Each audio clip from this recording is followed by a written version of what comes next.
सुप्रभात। आज हम BHIC 112 के यूनिट 3 उत्पादन और वाणिज्यिक प्रथा के बारे में पढ़ेंगे, जो कि हर एक साल रिपीटेड क्वेश्चन के रूप में पूछा जाता है। इसमें आंतरिक व्यापार से एक क्वेश्चन पक्का ही रहता है, चाहे वह मुगल के अधीन आंतरिक व्यापार रहे या हिंद महासागर में व्यापार संजाल कैसे हुआ, और एक रहता है मुगल राज में वस्त्र उत्पादन कैसे रहा। तो ये यूनिट 3 का टॉपिक्स है और इसके बारे में हम लोग जानेंगे। मुगल शासन के अंतर्गत आंतरिक व्यापार कैसे स्टार्ट हुआ है। मुगल शासन के अंतर्गत आंतरिक व्यापार पहले आप लोग को बता देते हैं, ग्राम लेवल से स्टार्ट हुआ, यानी कि गांव से स्टार्ट हुआ और छोटे छोटे हाट के रूप में फिर उनका शहर, जैसे कि अलग अलग क्षेत्र के रूप में विकसित होता गया और वह विदेश लेवल तक अपना केंद्र के साथ जुड़ गया व्यापार।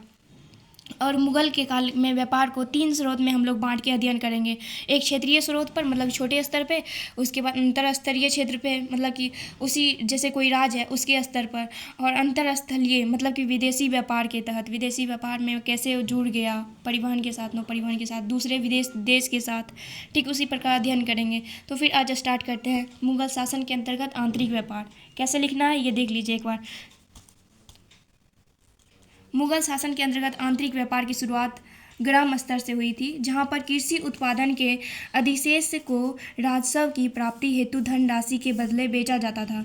मतलब कि मुगल शासन में जो स्टार्ट हुआ था आंतरिक व्यापार, जो भी व्यापार किया जाता था वो ग्राम स्तर से स्टार्ट हुआ था, जहाँ पर कृषि उत्पादन, जैसे कृषि के लिए, जैसे कि हम लोग क्या करते हैं कृषि उत्पादन में, जो भी किसान लोग होते हैं वो, जो भी किसान उत्पादन करते हैं वो हाट बाज़ार में जाके बेचते हैं, फिर उनसे जो धन प्राप्त होता है उससे फिर वो कृषि कार्य में लगाते हैं। ठीक उसी प्रकार कृषि लोग क्या करते थे, कृषि उत्पादन के अधिशेष को, जो भी उत्पादन होता था कृषि उत्पादन का अधिशेष को राजस्व की प्राप्ति हेतु धन राशि के बदले बेचा जाता था और पैसा लिया जाता था, फिर से वही काम किया जाता था, मतलब कृषि किया जाता था और अधिक अपना कमाई, मतलब अपना भरण पोषण भी किया जाता था। इसी प्रकार से छोटे छोटे कस्बों में, बाजार में रोजमर्रा की जरूरत का पूरा करते थे ये कृषि कार्य के लिए।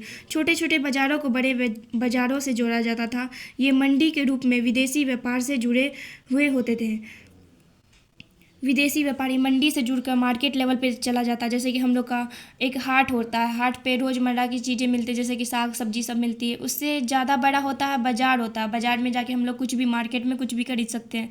ठीक उसी प्रकार वही मार्केट जाके आगे जाके विदेशी व्यापार से जुड़ जाता है, जैसे कि विदेश लेवल से जाके, जैसे कि देश विदेश में सामान का परिवहन किया जाता था। अब देखते हैं 3 मुगल शासन के अंतर्गत आंतरिक व्यापार के 3 स्तर थे। एक क्षेत्रीय व्यापार या स्थानीय व्यापार, दूसरा अंतर क्षेत्रीय व्यापार, तीसरा अंतरस्थलीय विदेशी व्यापार।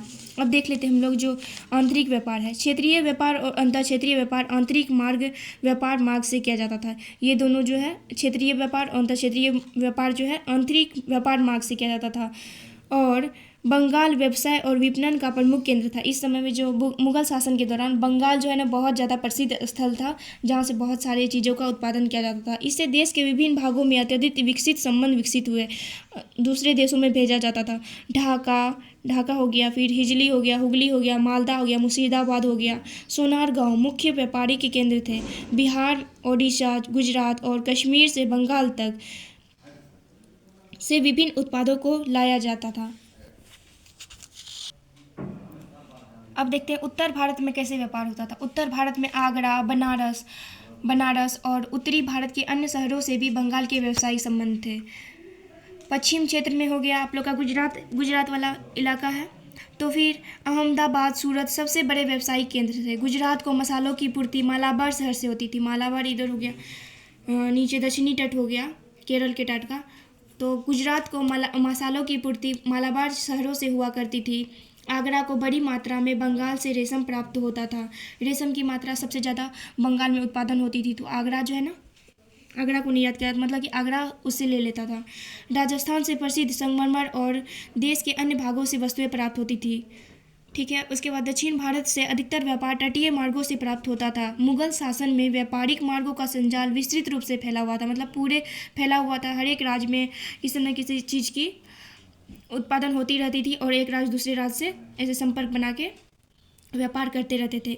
यह व्यवसाय बड़े बड़े केंद्रों से जुड़ी थी। सभी व्यावसायिक भागों में प्रमुख मार्गों पर थोड़ी थोड़ी दूरी पर सराय हुआ करती थी। सराय का काम क्या था, जैसे कि थोड़ी थोड़ी दूरी पर सराय रहेगी और उसका क्या काम रहेगा, सब माल को ढोना होना। जिस मार्ग से आवागमन अधिकतम हुआ करता था, सराय से ज़्यादा अधिकतम हुआ करता था।